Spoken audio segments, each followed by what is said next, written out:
Reports this morning are suggesting that Bundesliga dominators Bayern Munich have made an improved £70 million bid for the Tottenham goal machine that is Harry Kane. According, however, to the Mail, Spurs will again reject it.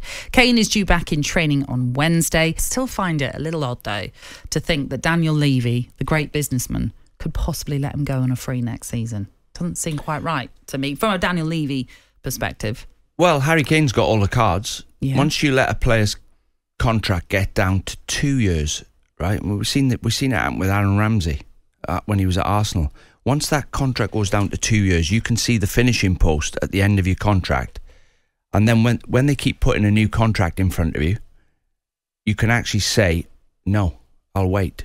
I'll wait. And the agent's saying, no, we'll wait. And then, obviously, with Mason Mount situation, that comes to loggerheads where the money on the table is not enough for me to sign. I can go for free, £50 million transfer fee, so I can put some of that in my back pocket. But Harry Kane going to Bayern Munich, I'm not sure. He's got a chance of winning the Champions League if he goes to Bayern Munich. That'd be a good front three. Sane, Mane and Kane, wouldn't it? Sounds quite nice, doesn't it? Good front three. Should be Kane. There's a few others he can play with as well. But that'd work for me. He'll guarantee to get a trophy.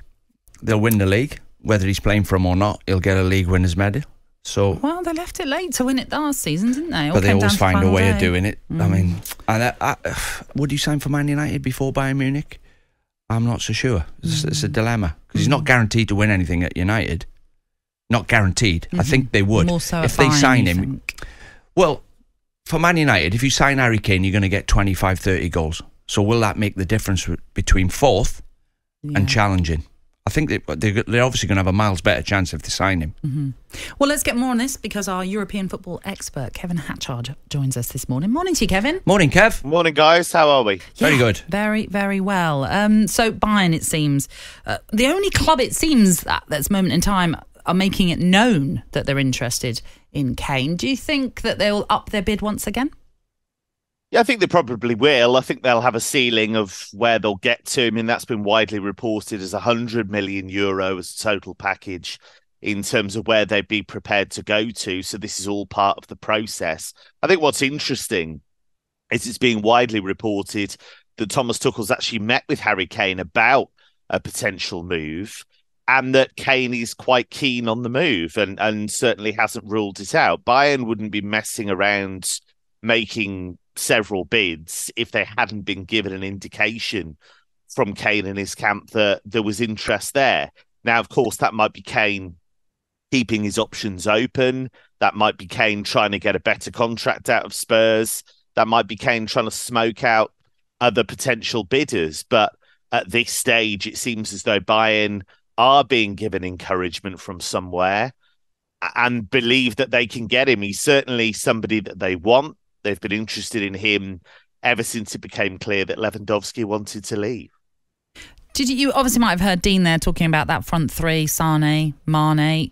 Is that likely that would be the front three? Because obviously Mane hasn't had the best of times in Germany.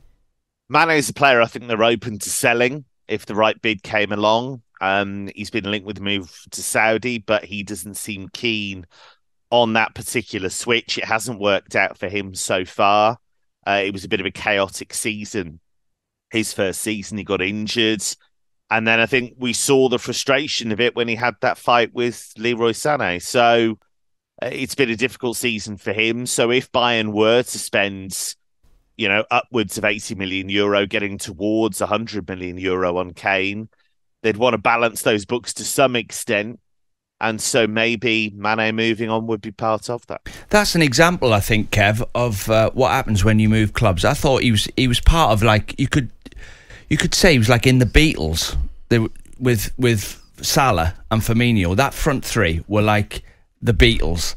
And you leave the Beatles and things are just not the same. You go and play with different players and it's not worked for Sane. Who would have thought, Mane, who would have thought that Mane wouldn't rip it up in Germany? I think there's a few factors there. I think firstly, he probably felt he wanted to change. He'd won everything he could win at Liverpool. So he got to the stage where he thought, well, actually, if I move to Bayern, I'm suddenly the main man, whereas I was one of a few at Liverpool.